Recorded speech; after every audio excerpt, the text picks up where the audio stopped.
Sirens carved the night into pieces. Daniel Wilson stumbled down the marble steps of our mansion, wrists bound in steel. The flash of cameras exploded like gunfire.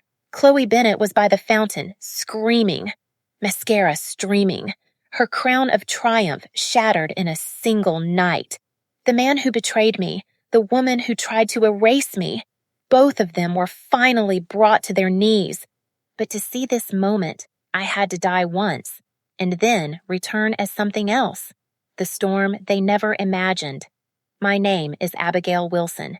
I am 35. I own a chain of luxury spas in Los Angeles, temples of calm in a city that never rests. To the world, I was flawless, a businesswoman at the height of her power, a wife in a perfect marriage, a woman who had it all. But perfection is a costume, and I wore it long after the fabric began to tear.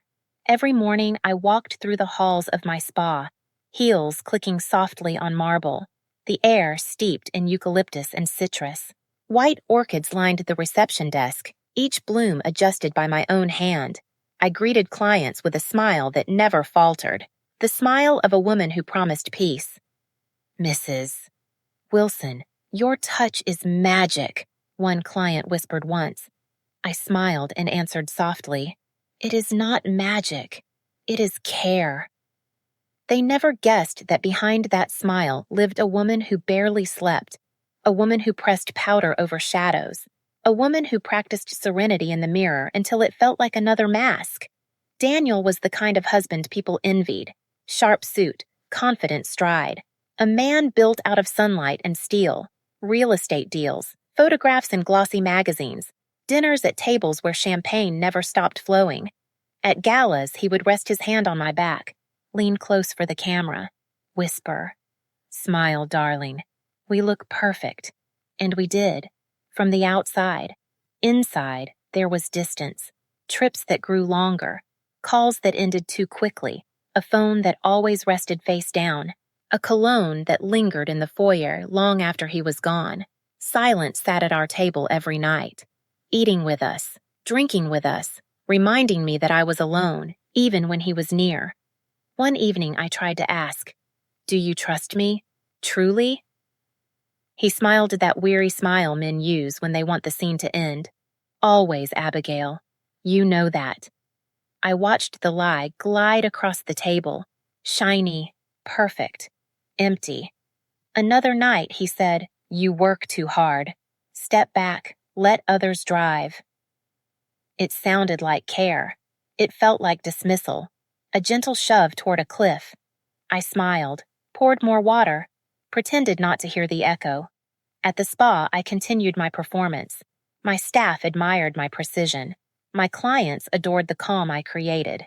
And Chloe Bennett, once a young therapist under my wing, watched me with eyes too sharp, too hungry.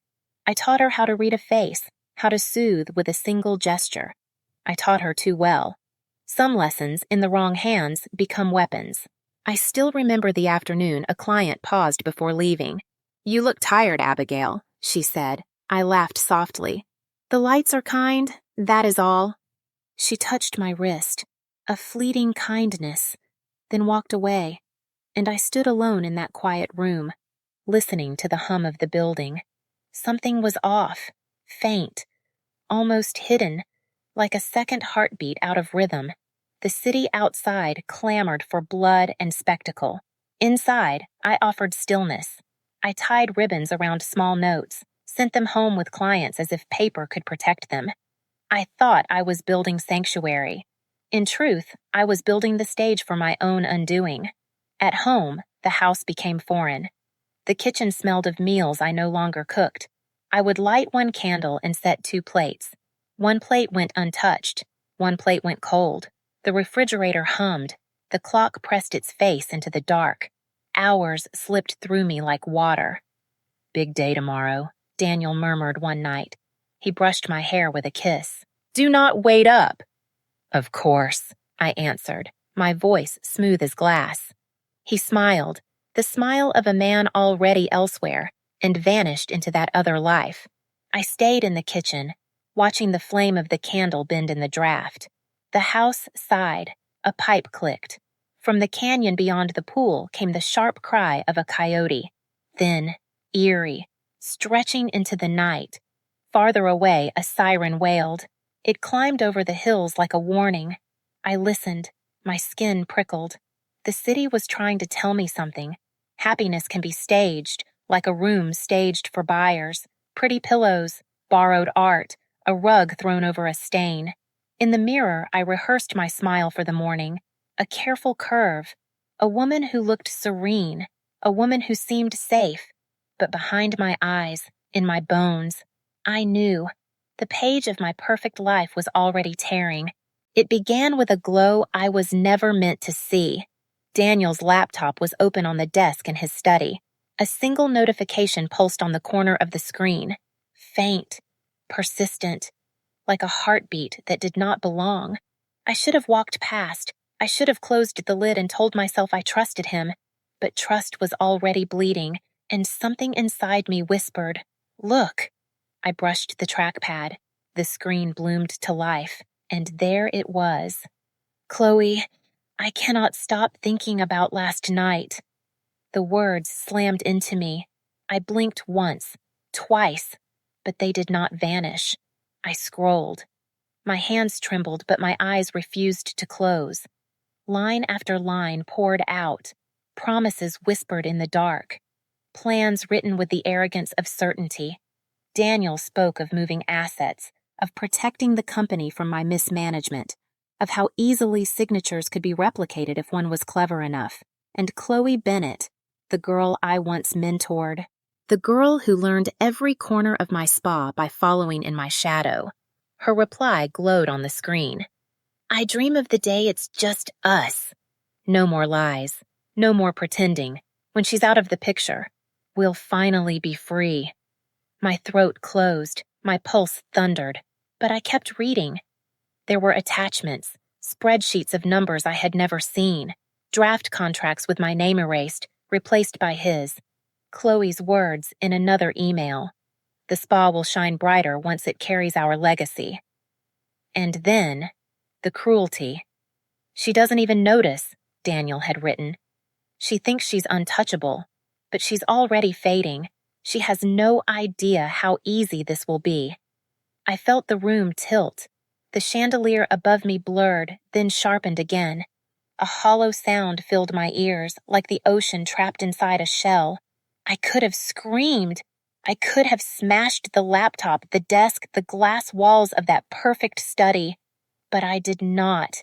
Instead, I whispered, "So this is who you are." I closed the screen. My reflection stared back in the black glass. Eyes I barely recognized, dark, sharp, alive with something that was no longer pain. Stillness spread through me, the kind that comes before an earthquake. Later that night, when Daniel came home, I watched him. He loosened his tie, poured a drink, asked about my day with a smile that was almost convincing. "Busy," I said lightly. He nodded, sipped his whiskey, scrolled through his phone. I studied him the way a surgeon studies a wound. Detached, clinical, already planning the cut. The next morning, I brewed coffee as if nothing had changed. Daniel sat at the counter, scanning headlines, laughter in his throat. He kissed my cheek. "Morning, darling." "Morning," I answered, my voice steady, my hands steady. He did not see the storm coiled inside me. At the spa that afternoon, I saw Chloe. She had the audacity to walk in, head high, smile sweet. She greeted the staff as though she had never left, as though she still belonged. Our eyes met across the reception. For a moment, her smile faltered, then returned, sharper, almost mocking. "Abigail," she said softly, "you look tired. Are you taking care of yourself?" I felt my nails dig into my palm, but I smiled. "The lights are kind. Thank you for noticing." Her gaze lingered on me, heavy with something unspoken, confidence, possession, victory already imagined. She turned and walked away, her perfume clinging to the air like a warning. My staff chatted, unaware, but I stood frozen, every muscle taut with the truth I now carried. That night, alone, I replayed it all. The secret smiles between them at events, the phone calls cut short, the sudden trips, the hollow kisses. Every piece slid into place, cruel, precise, undeniable. I stared at my reflection in the bathroom mirror, my skin pale, my eyes burning, and I whispered, not in despair, but in promise. You will not break me. You will not take everything I built. You think I am weak, but I am watching now. I am waiting. The city outside pulsed with light. Sirens wailed in the distance, and in my chest, something new began to beat. Not grief, not fear, but fire.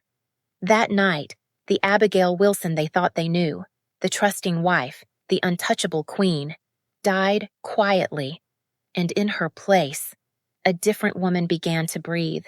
A woman who would smile to their faces, a woman who would collect every lie, every slip, every careless word. And when the time was right, that woman would burn their empire to ash.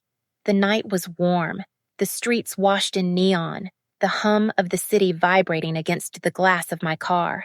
I drove home from the spa, windows half open, the scent of eucalyptus lotion still clinging to my hands. For a brief moment, I almost felt calm. Almost. Then the brake pedal slid to the floor. I pressed again. Harder. Nothing. The car leapt forward, a beast unleashed, tires screeching as gravity dragged me down the hill. No, no, no, no, I whispered, panic clawing at my throat. The steering wheel shook under my grip, headlights smeared into white ribbons. Horns exploded behind me. The city dissolved into chaos as the car screamed faster and faster. I slammed the pedal again. Empty. The world tunneled. My heartbeat thudded in my ears, louder than the roar of the engine. A bus loomed beside me, its horn blaring so loud it rattled my bones. For one frozen second, I saw the driver's wide eyes, his mouth forming a curse. Before the bus shot past, I jerked the wheel. Metal shrieked as my car scraped against the guardrail. Sparks spat into the night like angry stars. The smell of burning rubber filled the air. The car swerved, skidded. I fought the wheel, breath ragged, eyes stinging. God, please, I heard myself say, though I wasn't praying. I was bargaining. The barrier rushed up, concrete and steel, my final destination. I yanked the wheel one last time. The car spun, shrieked, and slammed sideways to a stop. Silence. Smoke curled from the hood. My chest heaved. My hands clutched the wheel like a lifeline.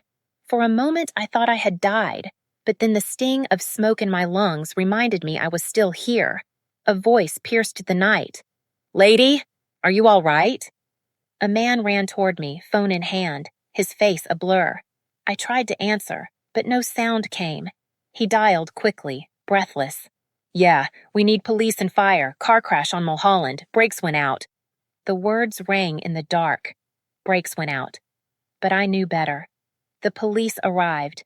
Their flashlights cut across twisted metal, across my pale face, across the skid marks black as scars.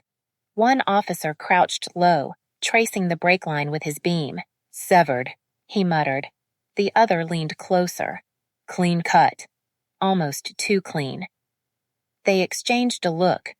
Then the report shifted. "Could be wear and tear," the second said. "Could be accident." His voice flattened. "Hard to prove sabotage." Sabotage. The word clung to the air. Heavy. Ominous. But it vanished under paperwork and protocol. They shook my hand, offered me a ride home, and left me standing by the wreckage. Alone. I turned back to the car. The hood still smoked. The headlights flickered weakly, dying like eyes closing for the last time. I smelled the faint metallic tang of blood in my mouth. I had bitten my lip without realizing. And then I remembered. The glass of wine Daniel had poured me a week before. Too bitter. Too sharp.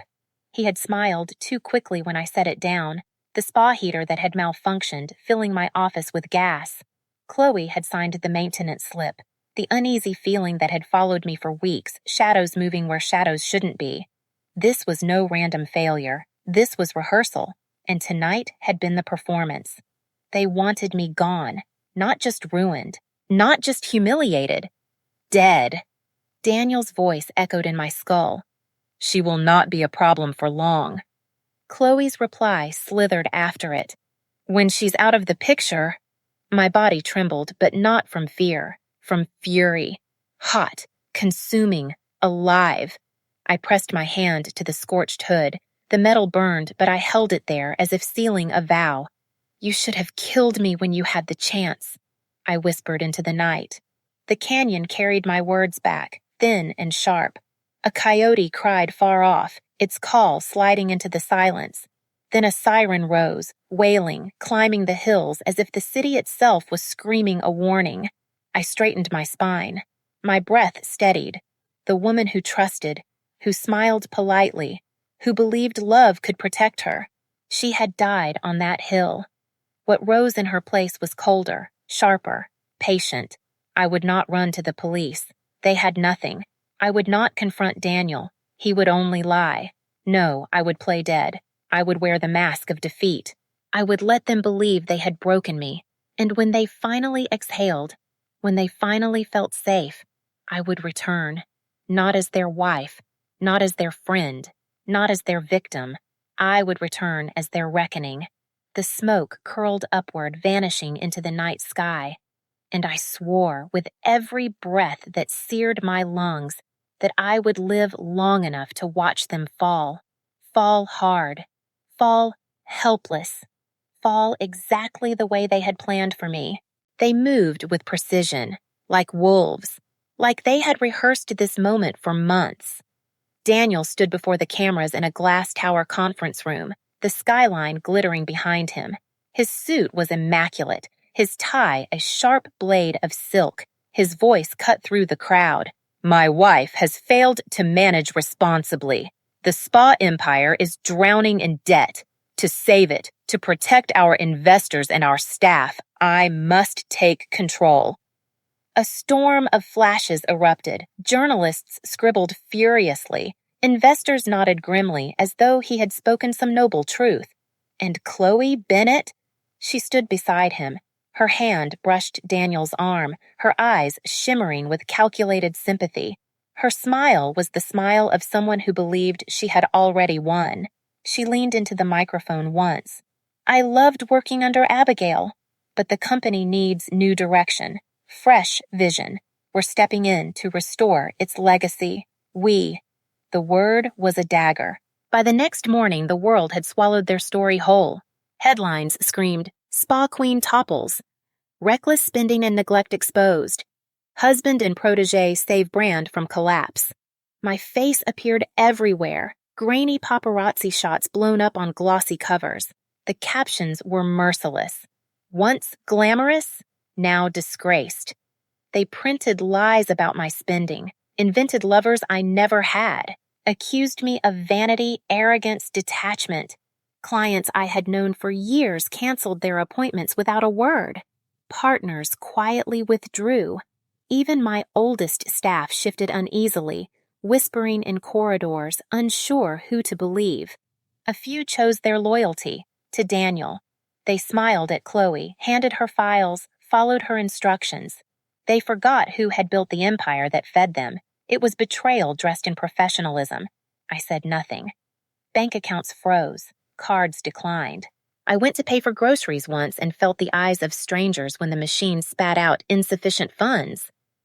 The humiliation was deliberate, and they savored it, so I let them. I slipped into the role they had written for me, the broken wife, the fallen queen. At home, I let wine bottles litter the counters. I sat in the garden staring into nothing while neighbors slowed their cars to glimpse me. I let the tabloids capture me with hair undone, eyes shadowed, glass trembling in my hand. Abigail Wilson spirals out of control. The headline ran across 3 Sunday papers. Daniel came once, rehearsed pity in his eyes. You don't have to fight anymore, Abigail, he said. Rest. Let me handle things now. I looked at him through tired lashes. my voice soft, fractured. Maybe you're right. His shoulders relaxed, his lips curved. He believed it. Chloe visited too, silk clinging to her body, perfume thick in the air. She tilted her head, feigning concern. You've lost so much weight. You look fragile. Don't worry. We'll take good care of the spa. You just focus on yourself. Her words dripped with sweetness, but her eyes mocked me. I nodded weakly. Thank you, Chloe. She left the house smiling. But when the door closed, I straightened. I poured the wine into the sink. I opened my notebook and began to write. Every forged document, every whispered rumor, every strange movement of money, I was documenting their crimes in silence, detail by detail, like a surgeon preparing for an operation. I told no one, except one, an old employee, Maria, who had been with me since the first spa. She came to my house one evening, her eyes filled with worry. I don't believe what they say, she whispered. I know you, Abigail. Tell me what to do. I touched her hand. Do nothing. Not yet. Just watch. And remember. Her eyes brimmed with tears, but she nodded. It was enough. One loyal witness in a sea of traitors. The nights were hardest. Alone, I sat by the window, candle burning low. I whispered to my reflection in the glass. You think I'm finished? You think I'm gone, but I am still here, and I am watching you. The city pulsed beyond the glass. Sirens wailed in the distance, and inside me, the mask of ruin settled perfectly over my face. I would let them believe I was broken. I would let them believe they had won, but in the silence, in the shadows, I was building something else. My fall was not the end. It was only the stage I had built for my return, and when the curtain rose again, Daniel and Chloe would not be prepared for the performance I had planned. I knew the accident was not the end. It was only the beginning. Daniel and Chloe believed I was broken. That was their mistake, because a broken woman has nothing to lose, and nothing to lose is the sharpest weapon in the world. I started with allies, quiet ones, invisible ones. Rachel Coleman. Her name carried weight in courtrooms. A financial lawyer with scars to prove it. She had taken down men bigger than Daniel, and she enjoyed the hunt. When I first sat across from her in that dim cafe, she didn't ask me if I wanted revenge. She asked me, do you want blood, or do you want victory? Victory, I said. But if blood comes with it, I won't look away. She nodded. Then we build a case so airtight they choke on it. She traced Daniel's companies on paper napkins, arrows connecting shell corporations, side accounts, tax shelters. She showed me where the cracks lived. Money never lies, she whispered. Follow it, and we follow him to the gallows. But I needed more than money. I needed proof of their hands, their voices, their betrayal etched in time. That was where Jack Harris came in, former detective, now a private investigator with nothing left to prove. He didn't flinch when I told him the truth. They tried to kill me, I said. His eyes hardened. Then we give them enough rope to hang themselves. Jack hid cameras in Daniel's office, tiny black eyes that never blinked. He planted microphones in hotel rooms, recorders in Chloe's new car. He followed them through the shadows, cataloging every touch, every whisper. His first file landed on my desk like a loaded gun. Photos of Daniel and Chloe, hand in hand at a boutique hotel. Receipts charged to the company card. An audio clip of Chloe's voice, low and eager. When she's out of the way, everything is ours. I listened again and again until her words no longer cut me, until they became fuel. But even with proof, I knew the city needed spectacle. It wasn't enough to expose them. I had to destroy their reputation. Daniel lived for the spotlight, so I would use the spotlight to blind him. I began to leak, slowly. A whisper here, a document there. Hints of corruption in his real estate empire. Questions about unpaid taxes, about phantom accounts. Journalists who had mocked me weeks before suddenly smelled blood. Headlines shifted. Questions surround Wilson Holdings. Anonymous source alleges misconduct. Daniel laughed them off in public, but I saw the twitch in his jaw. Chloe smiled, but her eyes darted when the microphones lingered too long.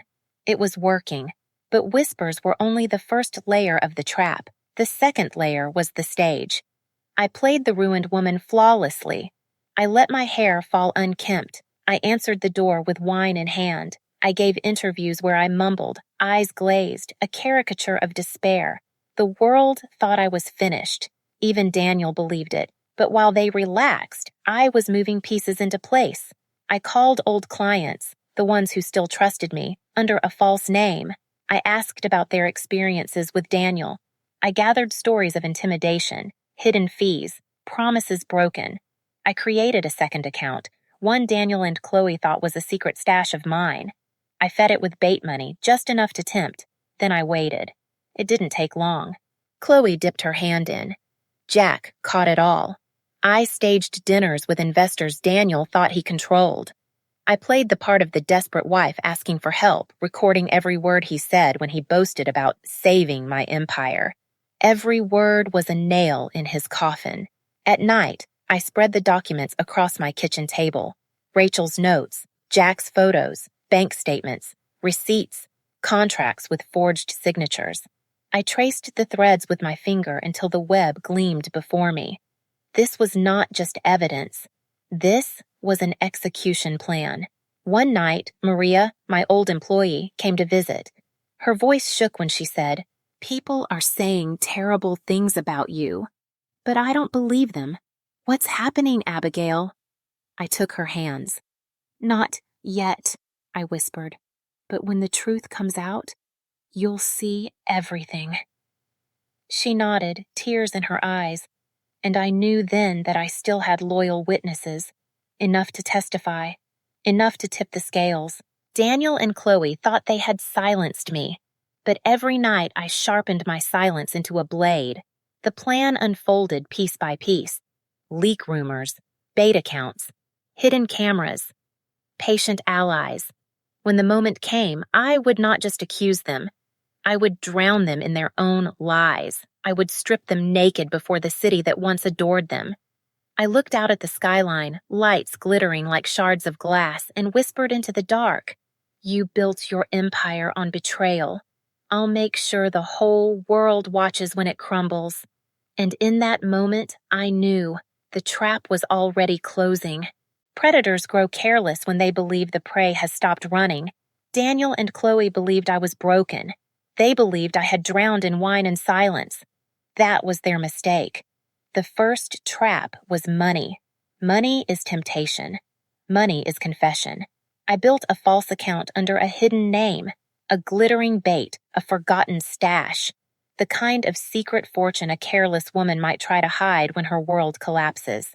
Jack left the path open, and Chloe, greedy, reckless Chloe, followed it. The first withdrawal was timid, a few thousand, then another, bolder, then a flood. Within weeks, she had siphoned more than 50,000, her fingerprints etched into every number. The account wasn't just bait, it was a cage, and she walked into it willingly. The second trap was pride. Daniel's arrogance was always sharper than his mind. I called him to a meeting, a quiet restaurant tucked in the corner of the city. I dressed down, no makeup, a trembling hand around a half-empty glass. "I want peace," I told him, voice soft, broken. "I'll sign over everything. Just give me enough to survive." He smiled, pity wrapped in triumph. "This is the right choice, Abigail. You'll see, I've saved us both." He signed the contract Rachel had crafted, every clause a snare, every line proof of fraud.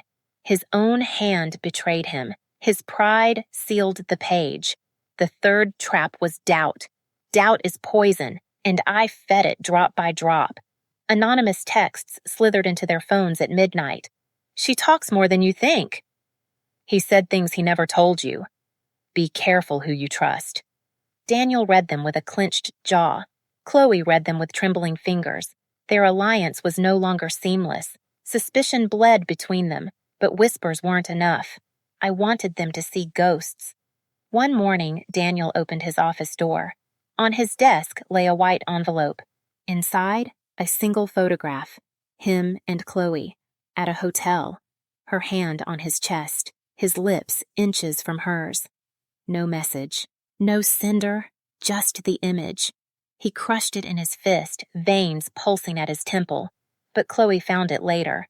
She smoothed the paper flat, her voice low, sharp. Why would someone send this? Unless it was you. Their fight began in whispers. It ended in a scream. Jack's voice was almost amused when he called me. They're snapping at each other in public now. It won't be long. I gave them no room to breathe. Another night, Chloe's phone rang. Midnight. She answered with a groggy voice. A woman whispered, "I know about the money." "I know about the signatures, and Daniel will too." Chloe gasped. "Who is this?" The line went dead. She didn't sleep. She drank instead. Daniel found her at dawn, mascara streaked, glass shattered on the floor. "What the hell is wrong with you?" He barked. "I'm scared." She screamed. "Of what?" Her voice broke. "Of her." The cracks widened. At the next board meeting, Daniel exploded. "Where's the money, Chloe? Why are accounts missing funds?" Gasps filled the room. Chloe's face flushed red. "You think I'm that stupid? You think I'd risk everything for you?" Their shouting leaked through the glass walls. Reporters waiting outside heard every word. By nightfall, rumors flooded the media. Wilson Empire faces internal rift. Chloe Bennett under scrutiny for missing funds. But still, I wasn't finished. On a quiet morning, Chloe found a box at her doorstep, wrapped in white ribbon, elegant, gentle. Inside, a dress. White silk, the same dress she had worn the night she stood at Daniel's side for the cameras, believing she had stolen my crown. Across the fabric, scrawled in crimson ink, were 5 words. "The replacement never lasts long." Her scream tore through the hallway. Neighbors watched from behind curtains. That night, she begged Daniel to check every lock, every corner, every camera. She accused him of holding back. She accused him of betrayal. And still, I pressed harder. Rachel released fragments, leaked recordings, careful and sharp. Daniel's voice bragging about moving assets. Chloe's voice whispering, "When she's dead, it's ours." The city devoured it. Not enough for prison. Not yet, but enough to soil their name. Enough to shift the tide. Headlines no longer called them saviors. They called them liars, schemes, corruption, infidelity. Daniel stormed into boardrooms red-faced, veins bulging. Chloe wept in bathrooms, her mascara bleeding into the sink. Jack described them perfectly in his report. "They're eating each other alive. You don't even need to touch them. Just watch." But I wasn't done watching. I was orchestrating. I left a candle at Chloe's spa office desk. Lavender and sage, the signature scent of my empire. On the note, "Peace was never yours to steal."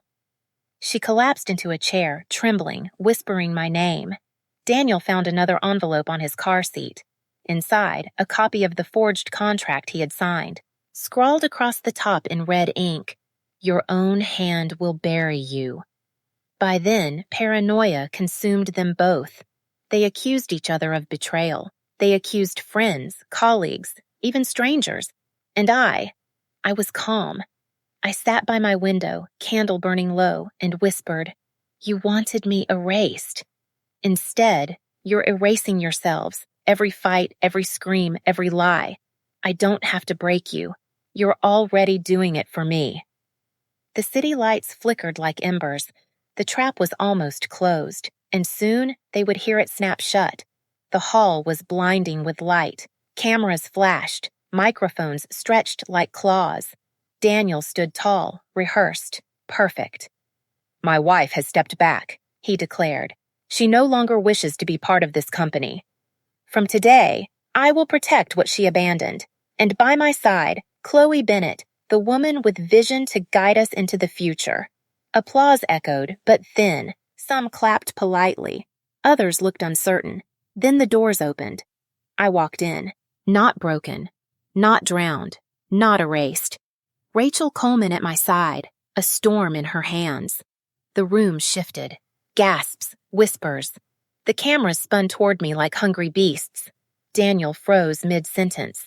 Chloe's smile cracked, her hand trembling on the podium. I took the microphone, my voice cut clean through the room.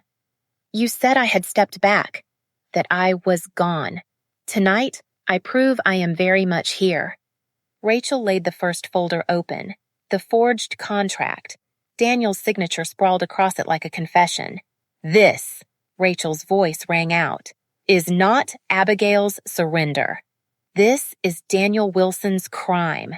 Fraud, forged documents, and theft of marital assets. Gasps burst across the crowd. Flashbulbs rained. Then the screen lit up behind us. Clips played. Daniel's voice, smug. She won't even notice until it's too late. Chloe's whisper. When she's dead, it's ours. The room erupted. Journalists shouted over each other. Mr. Wilson, did you forge your wife's signature? Miss Bennett, are you admitting to conspiracy? Were you involved in Abigail's near-fatal accident? Daniel's face drained. His jaw clenched, but his voice cracked when he barked, Lies! All of it. Manipulated. Rachel raised her hand calmly. We anticipated that defense. Another file appeared. Bank statements projected for all to see. Withdrawals in Chloe's name. Timestamps. Locations. Her greed laid bare. Chloe's knees buckled. She grabbed the podium, eyes wild. I didn't know. I thought... Her voice broke. It was him! It was Daniel. He made me do it. Daniel spun, fury blazing. Shut your mouth, Chloe! The microphones caught it. The world heard it. Reporters swarmed. You just silenced her, Mr. Wilson. Why? Was Chloe about to expose the truth? The air thickened with shouts, cameras, chaos. And still I stood calm. Because I had prepared the final blow. Rachel pressed play on one last recording. Daniel's voice, low and cold. She won't be a problem for long. The room fell silent, then erupted like thunder. Some gasped, some cursed. Some shouted for his arrest. Chloe's mascara bled down her cheeks. She pointed at him, hysterical. You said it! You promised me everything, and now look what she's done! Daniel shoved her hand away, his face twisted. Greedy little fool! You ruined everything. And just like that, they destroyed each other in front of the world. But I wasn't finished. I raised my voice above the noise. For months they called me weak, drunk, finished. They stole my name, my company, my life. But tonight you see them for who they are. Not saviors, not visionaries. Just liars. Just predators. The audience stirred. Reporters shouted. 2 former employees stood up, voices steady. I worked under Abigail. I saw Chloe manipulate records. Another added, Daniel pressured us to forge numbers. We were scared to speak. The crowd roared. Cameras caught everything. There was no escape. Not for him. Not for her. Daniel slammed his fist against the podium. His voice cracked into a scream. She's lying! She's setting us up! Rachel leaned into her microphone. Calm. Precise. Deadly. No, Mr. Wilson. You set yourself up. We just handed you the mirror. The room exploded with flashes. Every angle captured his downfall. And in the chaos, Chloe broke, her voice shrill. Take me out of this! I'll testify! I'll give you everything! Just don't let me sink with him! But it was too late, because every move she thought of making, I had already accounted for.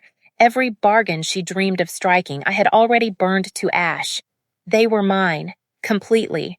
I stepped back from the podium, letting the storm consume them.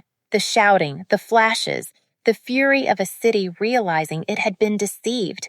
My heart was steady, my breath calm, because this was more than revenge. This was justice carved in light. This was betrayal laid bare before the world. And Daniel Wilson and Chloe Bennett would never escape the truth again. Justice came like a storm. It did not whisper, it roared, and when it struck, it left nothing standing in its path. The trial was a spectacle the city devoured. Every headline, every broadcast, every whisper in cafes spoke only of Daniel Wilson and Chloe Bennett, the golden man of real estate, the ambitious protege turned lover, and the woman they had tried to erase, now standing in the courtroom with iron in her voice. The prosecutors wove the evidence into a net so tight that even Daniel's wealth could not cut through. The forged contracts, the stolen accounts, the recordings of their voices dripping with arrogance and greed, and finally, the footage Jack had captured. Daniel and Chloe at my car, crouched in the dark. A gloved hand, a tool slicing clean through the brake line. When the jury saw it, the air left the room. Chloe buried her face in her hands, sobbing. Daniel stared straight ahead, jaw locked, fury burning through his skin. But fury cannot erase truth. The gavel struck. Guilty, on every count. Daniel Wilson, sentenced to decades behind bars. Fraud, embezzlement, conspiracy to murder. The man who once strutted through glass towers with champagne in hand, now reduced to orange cloth and chains. His empire seized, his name spit out like venom, his legacy buried under ash. But prison was not his only punishment. Inmates welcomed him with fists, mocking the man who once thought himself untouchable. His fall was not just from wealth, but from dignity, from power, from every illusion he had built. Chloe Bennett's descent was uglier still.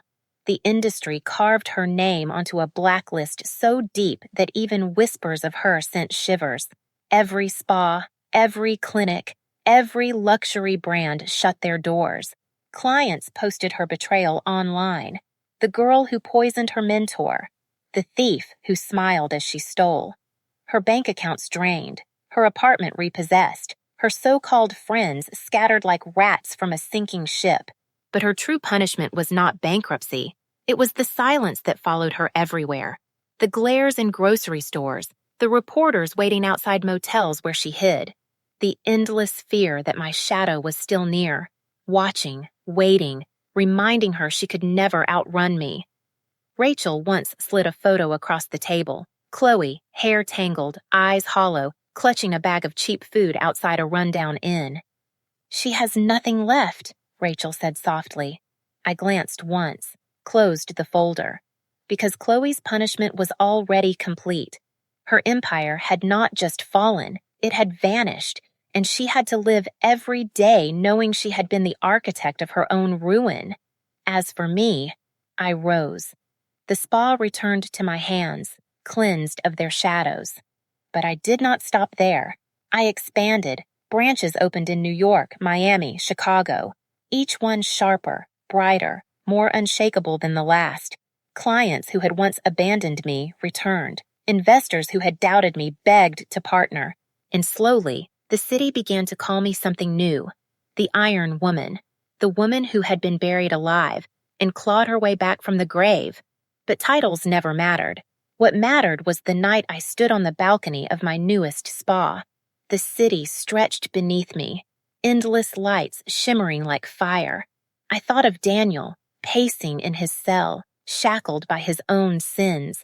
I thought of Chloe, faceless in the crowd, cursed, forgotten, haunted. And I thought of myself, standing taller than I ever had. The wind brushed my face. The glass railing reflected the fire in my eyes. I whispered into the night. "You tried to erase me. You buried me. But you forgot one thing. The deeper you bury fire, the harder it burns when it rises." The city pulsed, restless, alive, and for the first time, I felt not just victorious, but reborn. Because my story was no longer about betrayal. It was about transformation. About the truth that no empire built on lies can stand forever. If there is one lesson I have carried from the ashes, it is this. Betrayal does not define the betrayed. It defines the betrayer. And revenge. Revenge is not about blood or ruin. It is about standing where they swore you would never stand again. Higher, stronger, untouchable. I closed my eyes, lifted my chin, and breathed in the night. This is my rebirth, my empire, my justice. And the world would never forget the name Abigail Wilson.